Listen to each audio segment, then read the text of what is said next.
All right. First of all, thanks everyone for joining today's meetup on Service Mesh.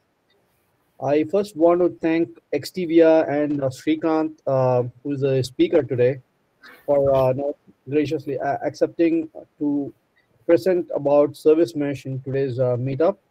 This is going to enable all of us on the product feature architecture and some maybe there is a demo as well. And he's going to talk about the use cases, when to use Service Mesh, and what it solves, etc. And we will use the chat for any questions that we have, and we'll try to answer them today. If not, we will get back to you. So with that said, now I will let Srikanth introduce himself. I won't do justice if I do that, so I will let him introduce, and we'll get started with the presentation. Thanks again. Thank you, Ram.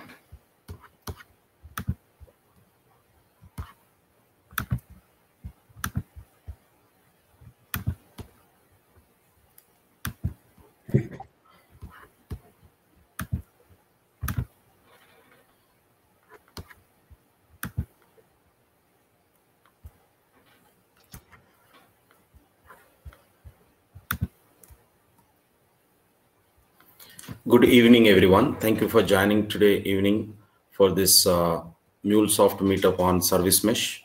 I am Srikanth Reddy Bayanagari. I'm the technical lead in EAM practice for XTIVIA. I'm working here from the past 14 years on the different engagements. I'm holding the experience in MuleSoft. So today I'm going to walk you through what is Service Mesh and how this is going to be useful for enterprises to adopt the new technologies into their enterprise architectural group. So before stepping into that, let's first initially we are going to understand why API and what is an API lifecycle management. So in order to understand this first, every enterprise these days are adopting microservices as part of their corporate initiative.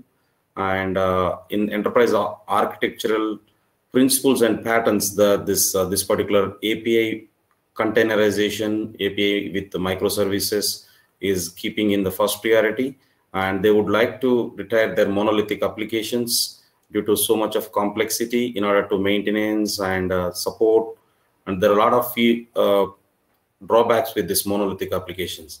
Coming to this API, once we have designed and developed this API, there are a lot of things apart from this one. So that is come under this API lifecycle management. So basically, this API lifecycle management consists of two things: API gateway and API portal. API gateway is to secure your API and providing the appropriate APIs with secured way to the end user.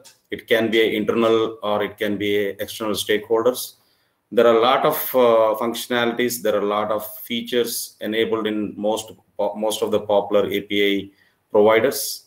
So in that, the MuleSoft API Manager it covers a lot of security and a lot of management capabilities. So the first thing is when API is exposed as part of this API Manager, as of now, those all are developed by MuleSoft only. We are currently going to support. But the only problem is in the enterprise, there can be chances of non-Mule APIs, which are already there in their Kubernetes, or it can be on-premise containerized softwares. So those APIs is just like it's a simple plain and without any security, they are going to access by different sources. And also we don't have any we don't have any track of each and every API which is already exposed as part of non-Mule APIs. So in order to get in that one into a management, get into the umbrella of complete all enterprise APIs into a single unit, then there is a lot of efforts will be required, as well as it is in the enterprise roadmap where there is a lot of applications will be impacted with this. To reduce this, so we have so much of to reduce this, we have some option called and supported by MuleSoft. I'm going to walk you through that one. So before that, what is API gateway and API portal is in enterprise different groups based on their requirement, they're going to design and develop their smaller set of containers and deploy into Kubernetes or Docker.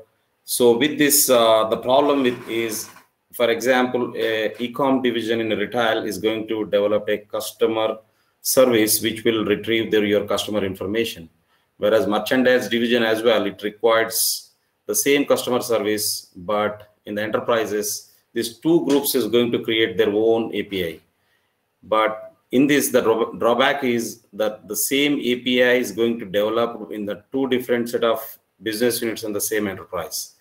If we keep track everything into same one of the tool that is called API gateway or an API portal, so those all is exposed, and these all APIs will be cataloged inside this particular portal. So every business group, in order to start a new API, they will come and search for this particular registry or this catalog, and they can, if they're fine with the API, then they're going to reuse. Otherwise, they're going to create the new one. Like this, we can leverage the already existing APIs. Apart from this, also we will get the benefit like that whatever the APIs designed, those will be monitored using API analytics. So these API managers will provide the API analytics. With this, top level business management team can take a decision based on this data driven by these APIs. And also we can safeguard our organization from security threats. That is one of the big advantage of this API management. And also API portal, there is a concept called for a documentation registry, which will provides you a in detail description about your API, what it's happening, what is the input parameters expecting by this API, and what is the output parameters. And also we can maintain the multiple versions of the APIs. These are the basic advantages. And also very big thing is it will also provide traffic management and caching capabilities. With this, in case of any failures, we are going to keep track of it. So this is the basic advantage of API, and this is all about API lifecycle management. Apart from this, there are different OSGA layers. In that layer 7, which is web application firewall. Few features for web application firewall already inbuilt of API gateway. So it is providing like cross-site scripting, SQL injection. The advanced features is providing by our API management tools. In that, MuleSoft API Manager is the one of the powerful tool right now in the market. Now, this MuleSoft service mesh, how this interlinked with API management. As we discussed, APIs can be different. It can be technology agnostic. It can be developed and deployed in different places in the enterprise. So we are good with the API manager to integrate the APIs exposed as part of the Mule. But whereas in non-Mule applications, now the maintenance is becoming more and more complex problem for the enterprises. In order to resolve this particular issue, MuleSoft has come up with a concept called service mesh, MuleSoft service mesh, which will integrate a non-Mule APIs into the API Anypoint API manager. With this, we will get all the benefits what we are getting right now for the Mule APIs. So in order to do that, it's just a small configurations, and a adapter has to set up on top of non-Mule API clusters. I'm going to walk you through them in the next slides. Also, this non-Mule APIs provides the security layer, high-level security, and also for each API, it will provides you a layer like a security layer with authentication and authorization for across the all APIs. This is a typical architectural diagram for service mesh. There are two different APIs exposed here. The first one, Mule application, that can be in on-premise, Cloud Hub, or Runtime Fabric. Our Mule APIs will be exposed by using any of these, one of the, or multiple, it can be a combination of any of these particular runtimes. So once this is exposed using MuleSoft Auto Discovery. This APIs is exposed to the API manager. We are good at the MuleSoft point, but I want to integrate my non-Mule applications. So there is a concept called, it has to be in enterprise a Kubernetes cluster. There should be, the API should be installed or configured, or existing application should, which is running in Kubernetes cluster, that we can integrate with Mule Anypoint API manager. In order to do that, there is a new open source service mesh implementation called Istio. Istio is an open source. So this one, we were going to set it up on top of existing Kubernetes cluster. If cluster is not available in our existing infrastructure, right now we are going to create a new cluster, and in that we will try to deploy all our containers. So with that, so there is two types of APIs will be deployed. One is Mule APIs will be deployed into this this particular environments, and non-Mule will be deployed into the Kubernetes cluster, or it can be a on-premise Red Hat OpenShift. And once this deployed, the maintenance and management will be done by API manager from the centralized portal. There is no difference for the Mule and non-Mule APIs. With this, we can give the we can expose the internal and external APIs to this world. If required, we can expose this to the external stakeholders based on the appropriate access management. Next, coming to this Istio. Istio is an open source, as we discussed. So what actually Istio is, it's one of the implementation for service mesh. Service mesh is one of the pattern, like in architectural pattern. So what it will do is actually service mesh to build a critical, for companies to build a service mesh is a very typical, very challenging to task. In order to reduce that, Istio, what internally it is using is, it will create two different services, and those services to intercommunicate, it internally uses some kind of a framework called envoy proxy, or it can be a sidecar proxy. So what sidecar proxy will do is, for example, I developed a service, payment service in Java, and I have a another database activity in a RESTful call in something like Python. So I want to communicate these two. In order to do this one, my data is very confidential. I don't want to be accessed outside. Whereas right now in Kubernetes cluster, every application is going to access without TLS. So with that, there is security flaw. So I want to avoid that.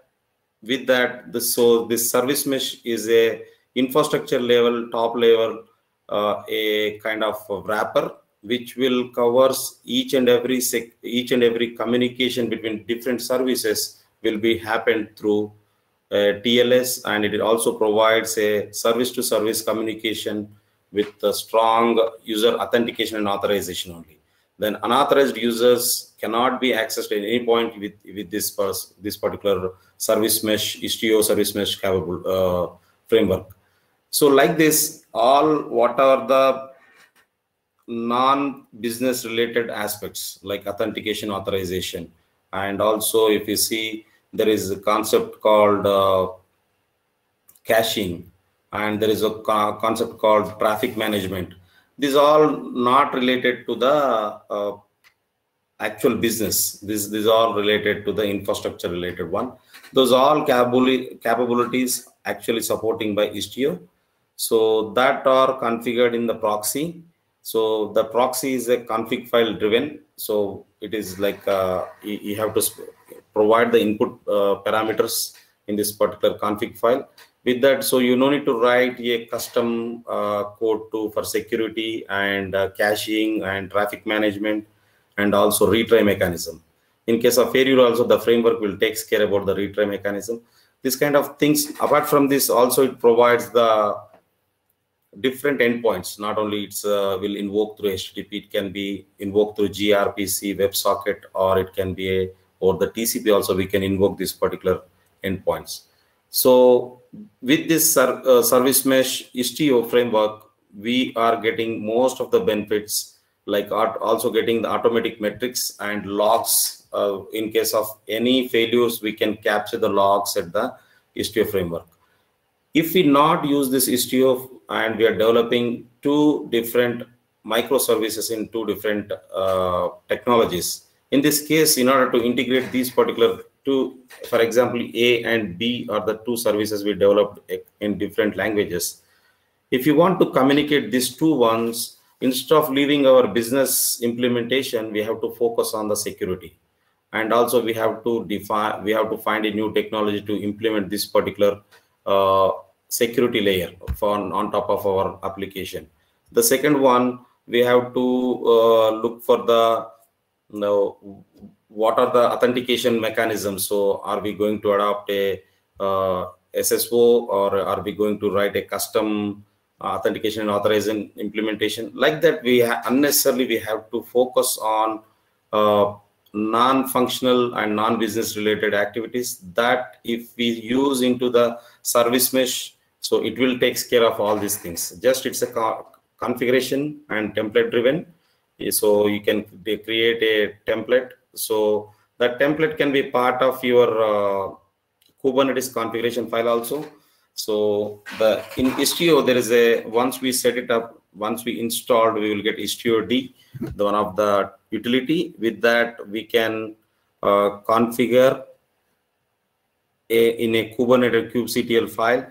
So with that, what will happen is when you trigger, automatically it will, the application on backend, it will create a layer on top of the existing container microservice in the container. It will also create a wrapper for the service mesh.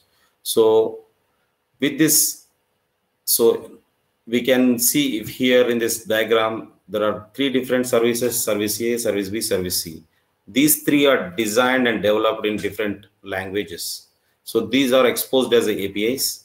So using sidecar proxy, we are able to communicate. So the actual business logic is there in service A, whereas sidecar proxy will hold the metadata of this particular service, like retry mechanism. It will, in case of any service request comes in, it got failed, then it will retry.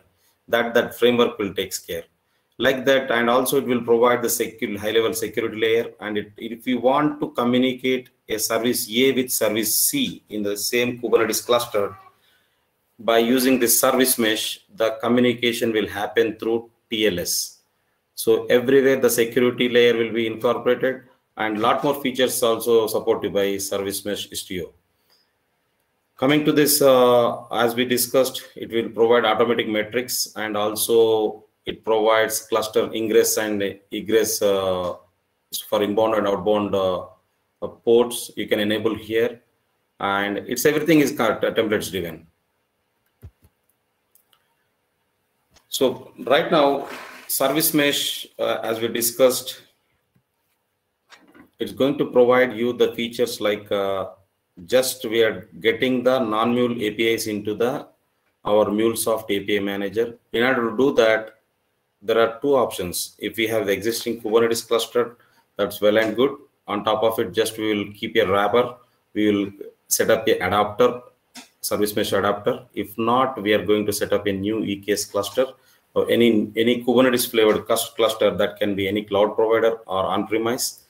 And these are the steps. First one is we have to obtain the license. So Mule, the enterprise, whoever having the valid service mesh enterprise license can, that particular enterprise can able to set up this particular runtime service mesh. And we have to, second step, we have to install download and install the service mesh. So which is going to be an open source one. So this is the one in the test step number 2. Coming to third one, I'm going to set up a EKS cluster for my enterprise. In case it already exists, that's fine. We are going to reuse that one. And fourth one, we are going to download and install the Anypoint service mesh. So after this download and install, it is we have to configure our license. So that will happen in the step number 4. Followed by the step number 5, we are going to deploy our application. So whatever the microservice we are designed and developed, we can deploy it. The point number 5. So finally, the 6 is API management. Once the API is exposed as part of this Kubernetes cluster, those APIs we can configure and manage in API management, API manager in MuleSoft. So in order to do that, we have to define and design what are the security policies, and also what are the rate limit policies, and also we want to give any extra like JWT token validation. That kind of all features we can enable for non-Mule APIs using any point API manager. So for that, first, the installation options is, as we discussed, the Kubernetes clusters. It can be on-premise or cloud. If you see, these are the 4 cloud providers, the 3 cloud providers. It's a GKE, Amazon EKS, and Azure-based AKS. We are supporting on cloud for this service mesh setup. Whereas for on-premise, Red Hat OpenShift is currently supporting. In order to set it up, this particular service mesh in Kubernetes environment, we are going to have the AWS. Right now, in my case, I'm going to set it up this in AWS. So I'm going to apply the AWS credentials first, and after that, I'm going to have my Mule license file. And the next one, we have to design first how many number of workers and controls, and what is the memory and CPU for our cluster.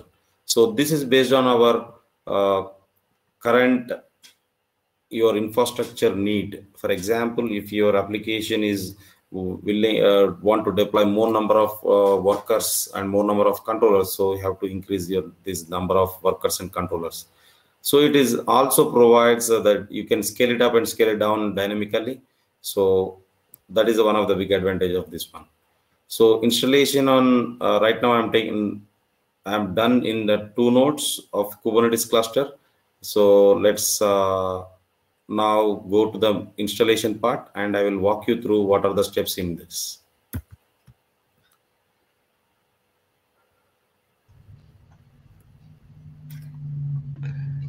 Srikanth, Yeah. if you want to answer questions from any of the audience now or at the end of the session, let us know. We can enable audio for whoever is having any questions. We can ask them to speak. We can enable and then disable. Okay, I'm fine with. Let's do it at the end. I think because we don't want to disrupt the flow. Let him show the demo, and yeah, if they can answer, if they can ask the questions at the end, or use the chat if they don't want to disturb Srikanth. Right. Words will be better. Yeah. Okay. Yeah. Thank you, Naresh. Thank you, Ram. Am I going fast? Is it fine? This is fine for me. Yeah. Thank you.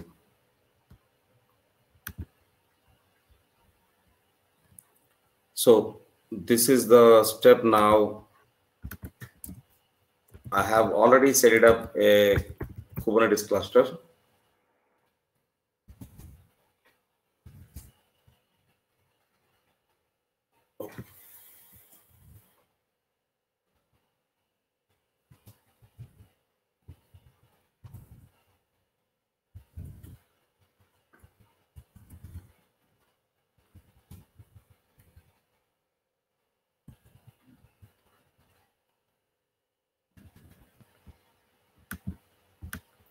In this step, I'm logging in. I'm using AWS CLI in order to communicate with my Kubernetes cluster. So I'm logging in with my SSO. To do that, I'm logging in.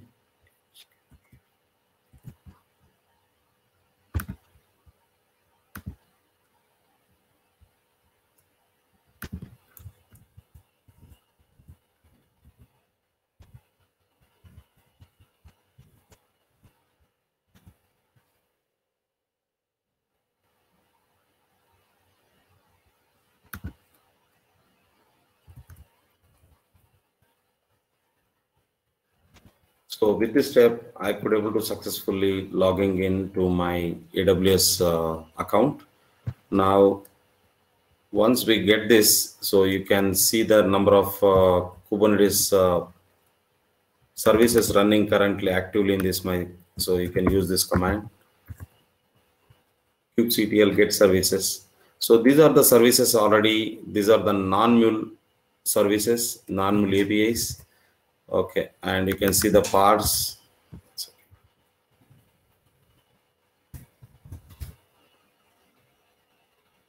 So these are the parts running from in my Kubernetes cluster. This is my cluster, whereas these all API services are non-Mule API services. This is one of the services, UI service. So front user interface service. Remaining all are the Java services, whereas we are exposing as RESTful services. For demonstration, I'm showing this particular one. So I want to expose these services and into my these non-Mule APIs into my API manager. In order to do that, first and next step is what I have to do is I have to download and install the Istio. Okay, so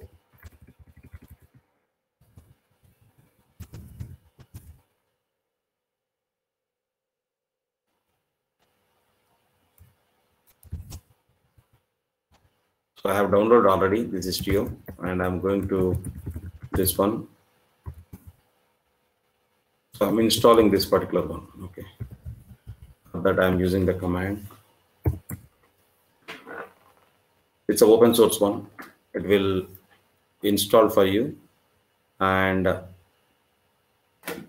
so this is the adapter I downloaded and installed on top of my Kubernetes cluster. So because I am using my Kubernetes cluster is this one.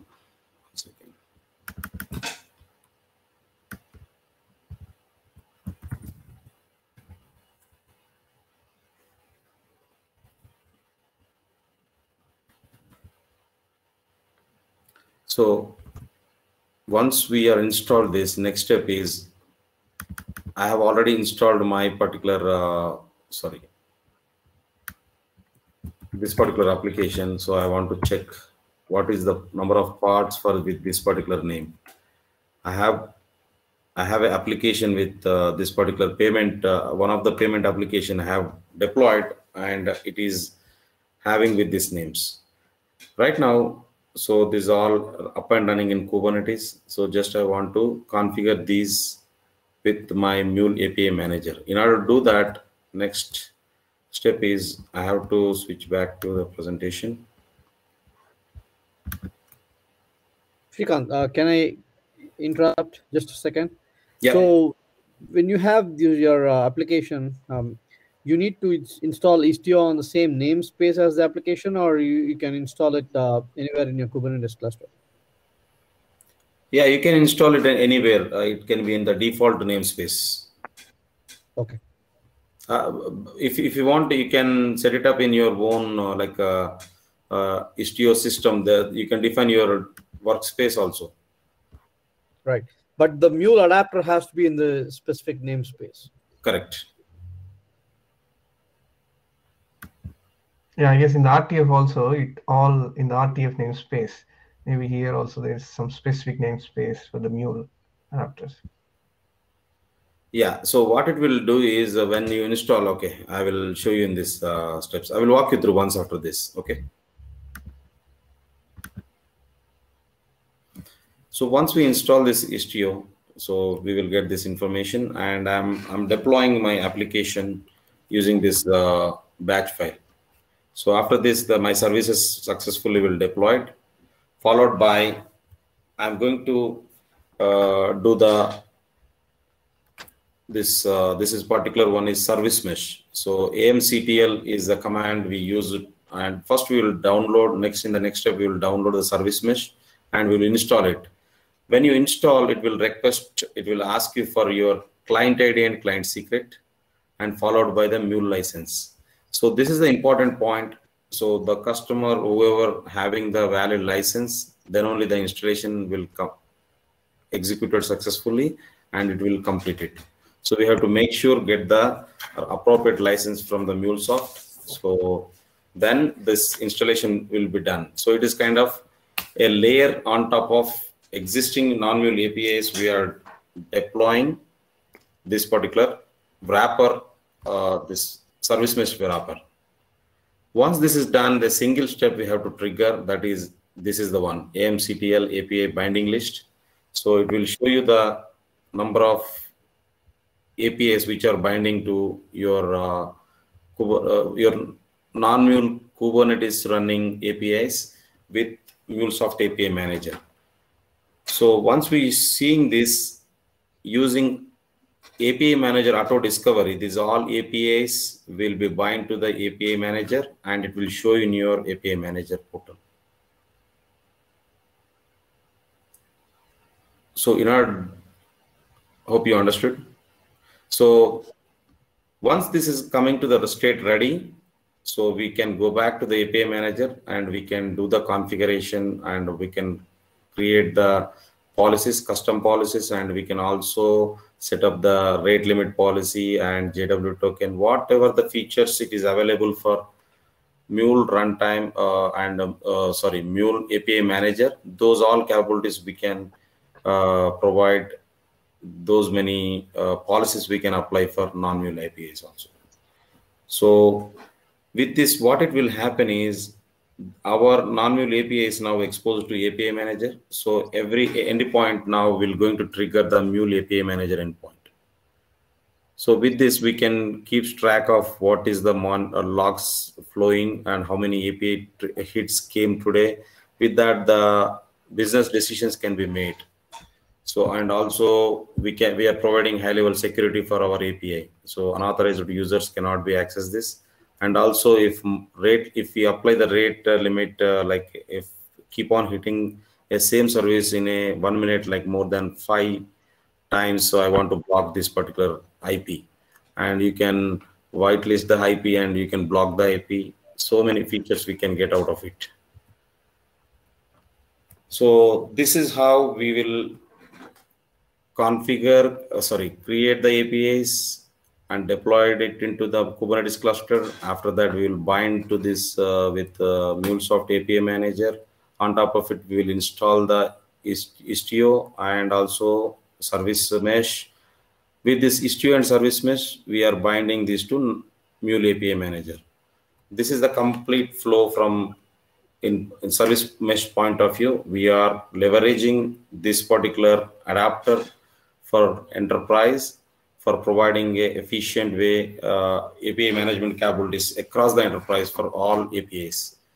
So overall, the final to say is this particular API manager across the enterprise can serve the request for all APIs using this service mesh.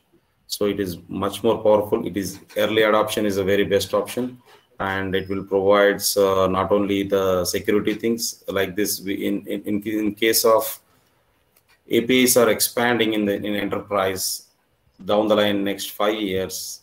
For example, we got some more 100 more APIs. At that point, we are getting into the issue like maintenance is a very big issue. So early adoption, this one will give you much better results. Okay, Shrikant, I'm going to ask you a couple questions, just to know, so that I think it will be helpful for other viewers also. Okay. Can you repeat the steps? Let's assume that a customer already has a Kubernetes, some apps deployed, some microservices already deployed. So for them to enable these microservices, into the Anypoint platform, what exactly should they do? Should they install Istio first, because they already have the Kubernetes cluster, they already have the apps deployed, so they will deploy Istio on top of Kubernetes cluster, and Correct. then they will install Anypoint service mesh. Correct. And then bind the apps, basically create the APIs in the platform. Correct. You're right. If you trigger this particular one, it will we have the Mule API Manager auto discovery, right? With that, this particular APIs will be bind to the API Manager. Why this is binding means when you're installing here, we are giving the client ID and client secret. With that, it will identify your Mule runtime environment. Correct. Okay, this is all interlinked. So, and this license file, it will verify. These 3 steps is very critical. When you set installing this service mesh, it will ask you for the client ID and client secret. There, it will identify your account. So whatever the binding it will do to your API manager. That's how the interlink. Once that this is ready, you will get the status as ready. Once you go back to your API manager, that will be available for you. It's a like plug and play overall, Ram and Naresh. I hope am I answered your question? I just wanted to know for the benefit of the audience. Okay. Yeah. I use a service mesh. No, I'm a lead specialist at MuleSoft. I just wanted a common question that I get from the customers. I wanted to ask on behalf of the audience here. So Okay. at least to make it clear. Yeah. Naresh, you are asking something. You go ahead, please. Yeah, before we are discussing about the benefits. Right. I had one question. So if it is automatically discovering or binding API manager with service mesh, so do we see maybe if you're planning to show on the API manager, that's fine. But do we see any entries there in the API manager like proxies or any services also on the API manager? Yes, it will show actually. For as part of demo, actually, I want to go over this much only. So Sure. yeah, because of this time and all, so I want to cover this all things. So I have shown only basic things. Okay. Sure, no problem. Yeah. Thanks. Thank you. So coming to the Ram, do you have any questions? And Naresh, shall I go forward? Yeah. Go. Yeah. Proceed. Thank you. Thank Go you, ahead. Naresh. Ram. Yeah. So we have seen now how non-Mule APIs can leverage the MuleSoft existing API manager, and also how to adopt the non-Mule APIs new technology trends like API manager capabilities. A lot of more security, traffic management, and caching. These kind of features we are getting out of it. Not only this, high level, what the benefits we are getting out of this service mesh we discuss here. First thing is high availability. So as we are using Kubernetes cluster, it is automated failover in case of one pod got failed in one node. So this automated failover is there, and it is also provides isolation, and we can do the rolling deployments. So what is the rolling deployments? And I want to cover one of the powerful feature here is XTIVIA. For example, we have 2 different APIs in the payment. I have a payment API I'm developing for today. I am serving my customer. My API, I want to change to the version 2, but I am not sure in the production how it is react. So Istio is going to provide an option called you can divert your 90% of traffic to version 1, whereas just 10% of my traffic to the version 2. So just I want to touch base, just I want to make sure that this particular newly developed version is not giving any issues. In order to check that, we have the flexibility in Istio to by configuring that in the configuration file, we can set it up that particular one. This kind of silent features we have as part of the Istio framework. So that is one of the powerful feature, and with this high availability, so there is no concept of like monolithic application, any one node failure. So again, the support executive has to go and check for the logs. This is not the case. In case of one pod is failed, the second one, if required, and the basic traffic based on the traffic, we can scale up and scale down our cluster size. That is one of the powerful feature. And speed and agility is the next benefit we are getting out of any point service mesh. So here easily we can deploy and secure and scale it to your applications. and it can connect to your application to the clouds also. So that Kubernetes cluster which is setting up in a public cloud providers like AWS, GCP, or it can be in Azure.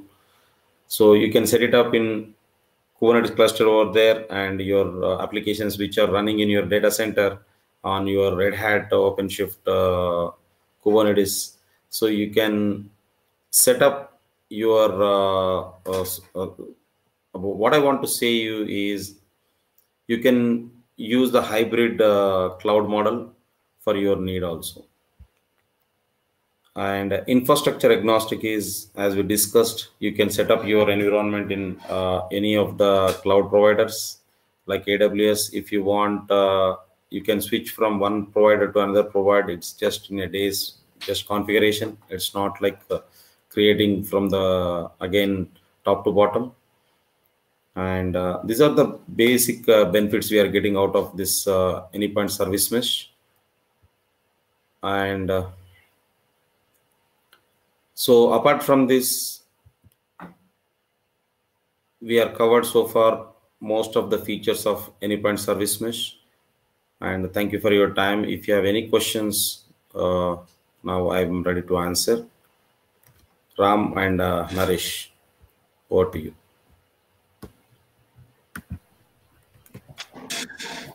Very good. Thank you so much, Srikanth, and hoping to hear more from you in the next coming meetups. But let's get to know. Let's hear from the audience. Know any questions they have. Let's read the chat. Maybe they have posted some questions there.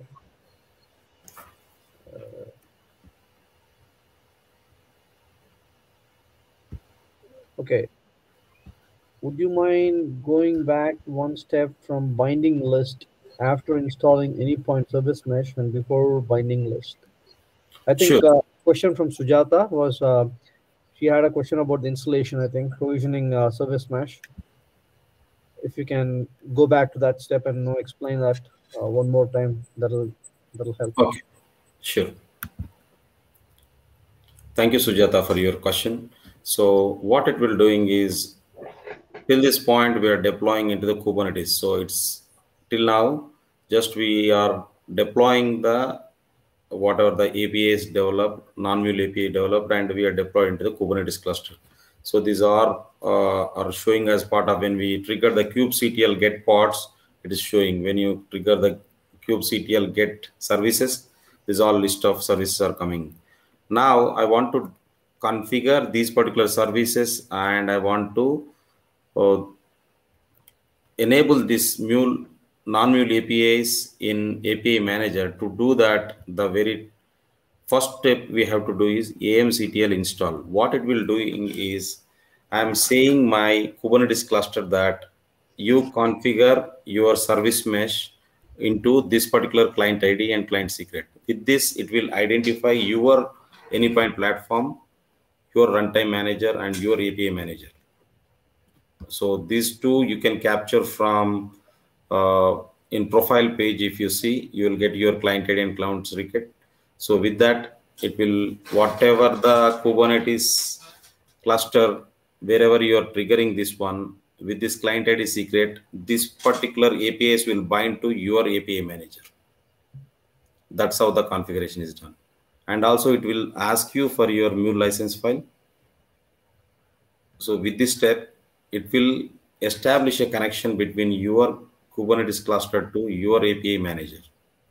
And also internally, it uses the API auto discovery. And with that, your bindings, it will show the status like this if you trigger this one.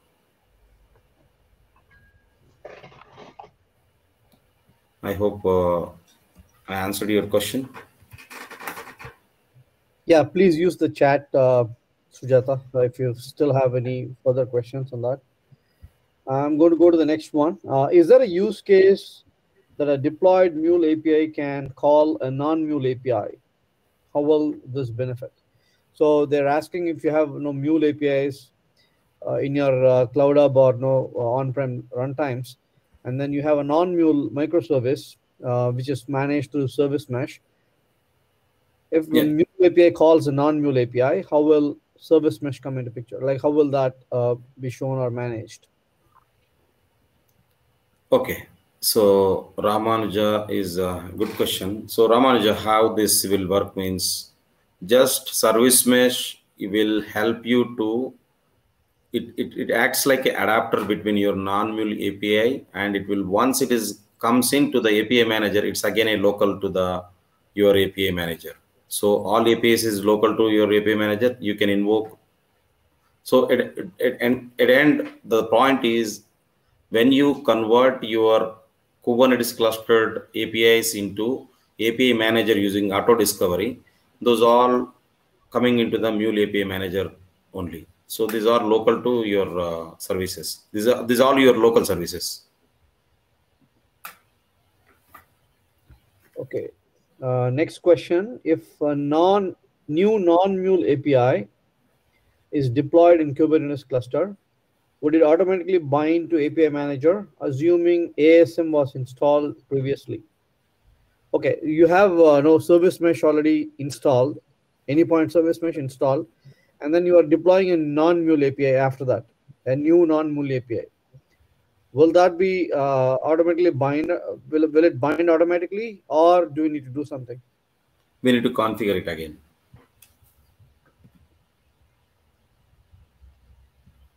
With the auto discovery, okay, sorry, I understood the question in different way. It is a good question. I will come back on this, Ram and Anant. Yeah. Yeah.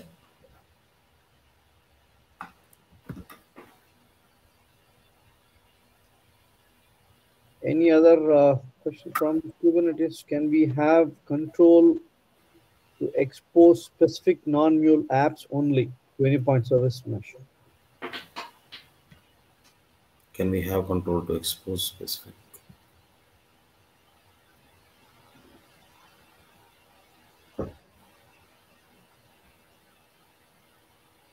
I think it will expose anything in that namespace. Correct. Where Mule adapter is installed, Yeah. it's going to discover all the APIs, not a particular API.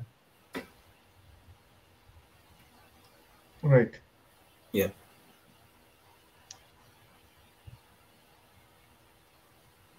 So the next question from Swapna is, would non-Mule API in service mesh also show up in Exchange for discovery? Yeah, the answer is yes. Yes. Answer. Yeah, I will let you do that. Answer is yes for Swapna. Yes, thank you. Yeah, in Exchange, you will see a non-Mule API just like your Mule API, where you can discover, you can request access to, and you can also look at this the details, the metadata details. So it is for self-service and discoverability also. It'll behave just like a regular Mule API. As soon as the adapter converts your APIs using auto discovery, the ball is into the MuleSoft API manager. So everything is local to your API. So whatever the features you are getting out of API manager right now, what are the Mule APIs, what are the benefits you are getting, we are getting for the non-Mule APIs also. Yeah, this includes all the monitoring and Yes. metrics as well. So now you get more visibility into non-Mule APIs through Anypoint monitoring.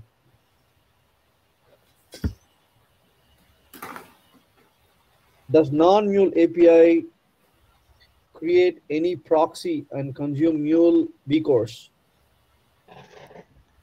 Good question. It's a good question. I think there is one more question as well than the top. So the answer to that is adapter consumes the vCores. You have to, let's say, you have a namespace where your applications are deployed, the microservices are deployed. That adapter can control multiple number of, different number of APIs. So depending on the size of the adapter, that adapter is the one which consumes your vCore, not the API specs, not the proxies.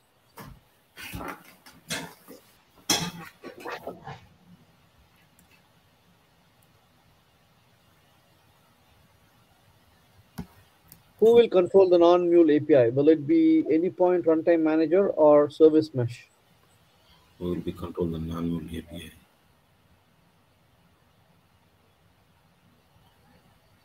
So when you say controlling, is it like starting, stopping? So those will have to be done not from the runtime manager. This will only give access to API manager, where you can manage your Yes. API policies and all.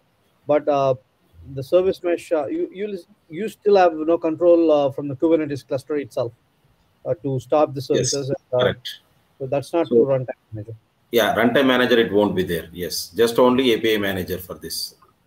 For your Mule APIs, runtime manager plus API manager. For non-Mule applications, Kubernetes plus API manager.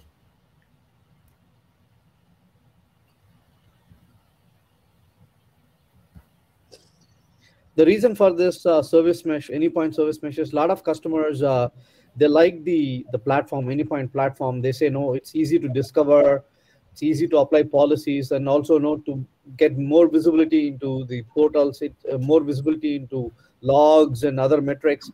So, but now I have no, on top of my Mule applications, I also have non-Mule applications. So how do I bring all these into the MuleSoft platform? That's the driver for anypoint service mesh, but it's not going to replace your the runtime manager portion is not going to be added for this. It's only the API management portion.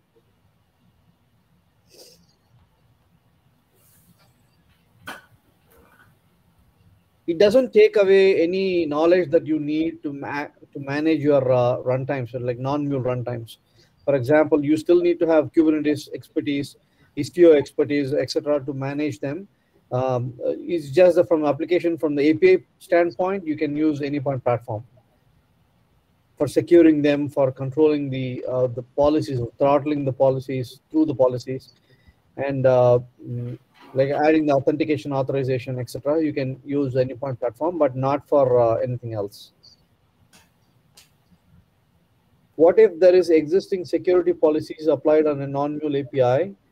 Adding more policy via API manager, would it just add more security policy or replace the existing security policy in the non-mule API?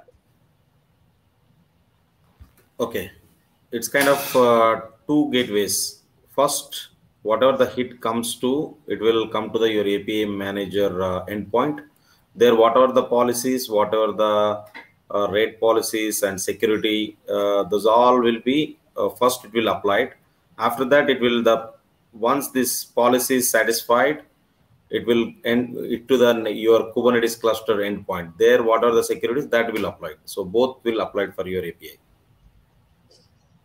And I try just know understand that any point service mesh, it works on like on the Istio, but Istio already has no lot of policies, and any point service mesh is not going to replace all the Istio policies, right? For example, it's going to provide any point specific policies, but if you have other policies installed or deployed through Istio, you can still use both of them in parallel. Yes. You can get the policies from any point and also complement the other policies from Istio. So you can apply both the policies.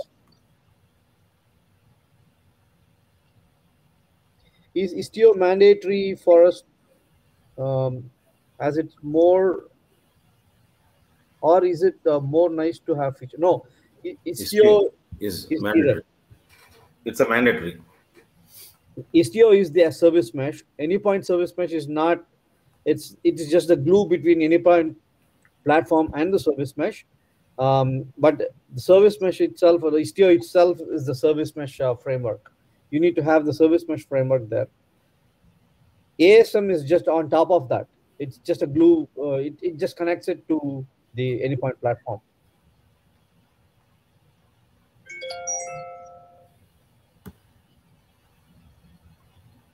How is ASM versions managed? Okay, so MuleSoft, like a year ago, they established. Ram, if I'm correct me if I'm wrong. So right now, two major releases happened. So they are still enhancing with the new features. So we have 1.2 is the latest version, Yeah. and I need to check with the product team to see, what's coming later this year. If not, I think they're going to add a bunch of features in the next year, especially with related to monitoring and policies and all. Don't quote me, because I'm not from product. I don't know what's in the roadmap, but I'm just saying what I hear. How to roll out new versions of Good point. This one. We will get back. Ram, do you have an answer for this? Yeah, it's a seamless upgrade, but to your question, you don't need to destroy any of your apps and all. It's just it's an upgrade on top of your existing service mesh. I'll have to review the steps to see what exactly changes from your existing setup. We will have to get back to with 100% certainty. Good, very good question though. A very practical question. Yeah.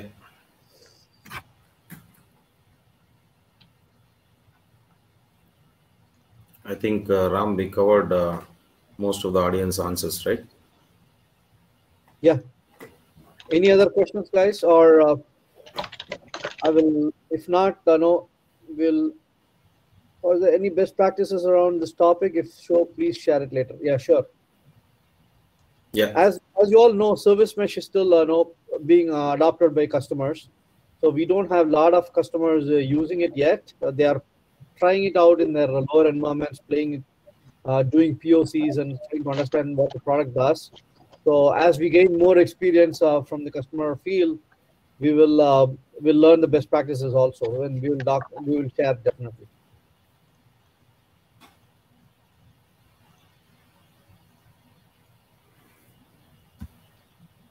Is there a way to get trial license? You need to work with the finance team for that.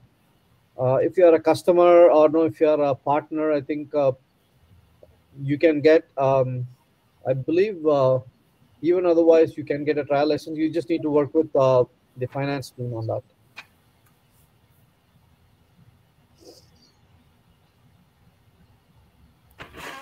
Yeah, if you're a partner, then you should.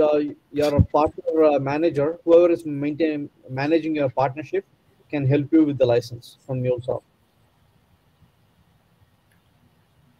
Just reach out to whoever is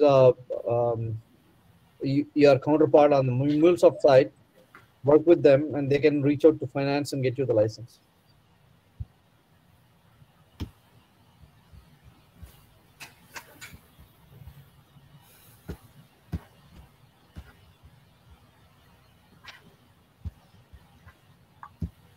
All right, guys. That's a very good, very good set of questions from the audience too. And thank you so much, Srikanth. Yep. And thanks, XTIVIA, for presenting today. And I'm definitely hoping that you'll be able to present more topics in the future. I will get in touch. With that said, I think I'm going to stop recording first, and we will. Sorry, before that, let's do the quiz. I'm sorry, totally forgot about that. So, Naresh, are you there? Yeah. Yes, Ram. Yeah. So we have a quiz that goes hand in hand with the meetups. So anybody answering the quiz questions, the top three persons will get a voucher for your certification exam of your choice. So let's. I will hand it over to Naresh to walk you through the quiz portion of it. Right. Let me share my screen. Yeah. So they need to log into a website, right? They need to. Yeah. So it's menti.com. Why don't you type it in the chat so that people can. Yeah. So I just shared this, right? This is the menti.com. People, you can go to your mobiles or iPads or anywhere, right? Or the laptops. Use this code. 72, 67, 86. I can see the people when they sign up, just give the name and enter the code.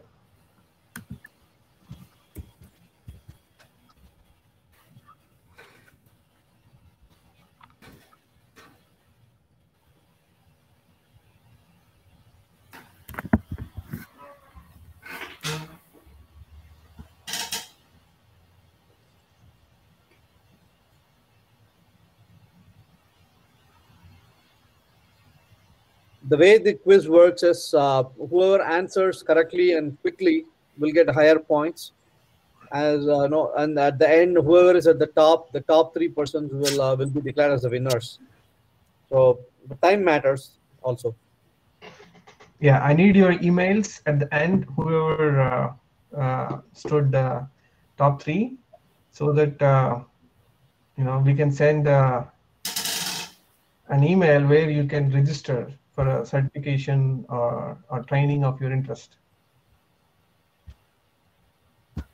So we see 20, but we have only 11 joined. Let's see.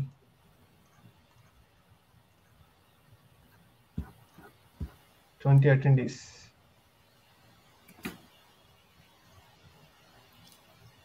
Am I not sharing my screen at? You are. Yes, okay. you are. I think some of them are from XTIVIA team, so they may not participate, because since they designed the quiz. Yeah. Okay, we're going to start. Okay, between the questions, maybe you'll have some 10 seconds gap and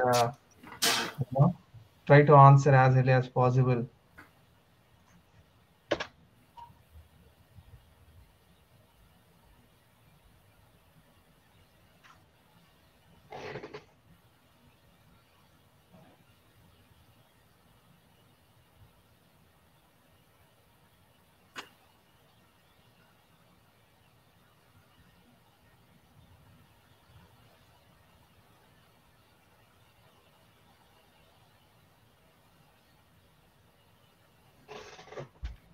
Okay, we got a mixer answers.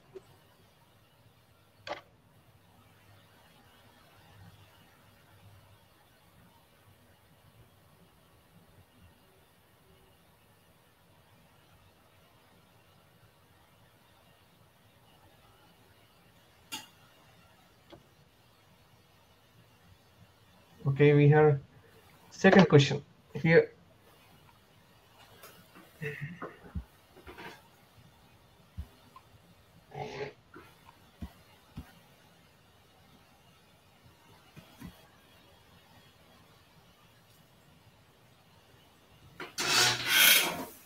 Cool.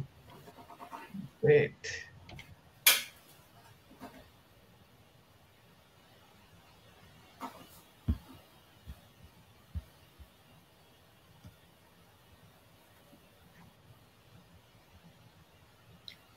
Okay. Question number 3.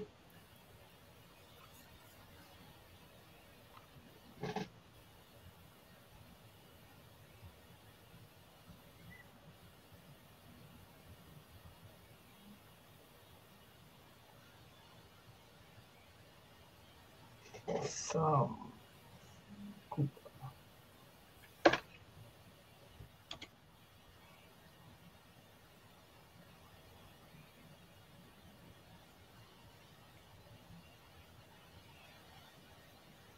top 3, they are maintaining their positions.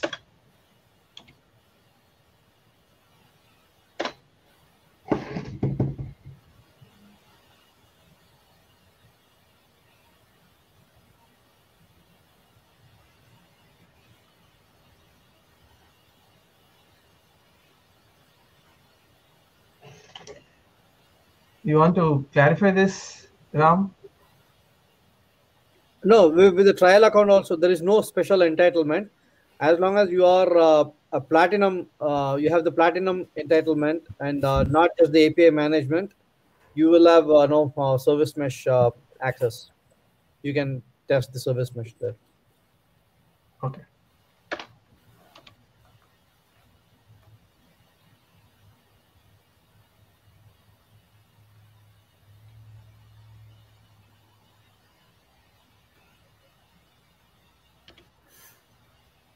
Okay, the last question here.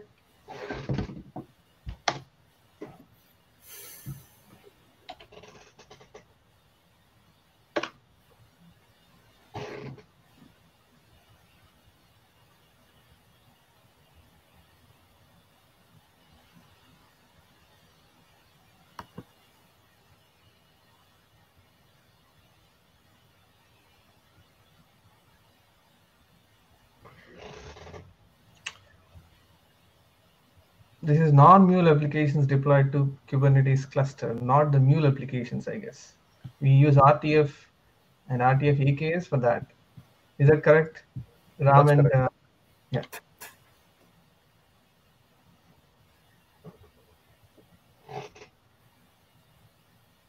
Yeah, that's a tricky question, it seems.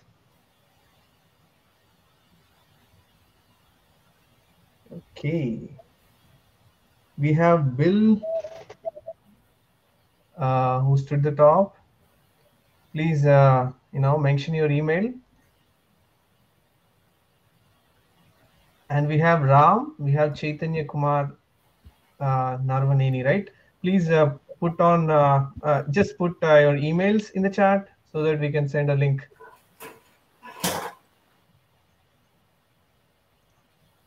Right. Cool. Okay. Okay, let's pick the next one. Let's pick the next. Did you close the window? Yeah, I think I have only 5 questions because this is a limitation of this, right? So No, not the questions. Can you? Chaitanya says he's from XTVR, so yeah. you can pick Okay, the got next it. question. Okay, I got here Ramanuja. I think Ramanuja. Yeah. Yes, Ramanuja Velamurthy. Yes. Got it. So we have, where is the third person? Oh, Bill is also from XTIVIA. Okay. Then we need one more. Let me see. Where is this gone? Okay, I'll check the other person. Where is this? Gone.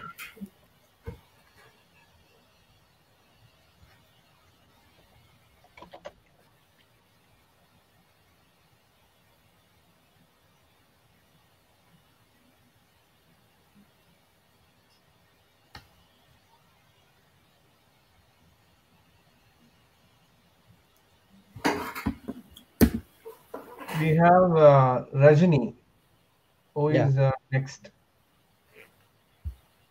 Rajani, can you? Yeah, please put your email.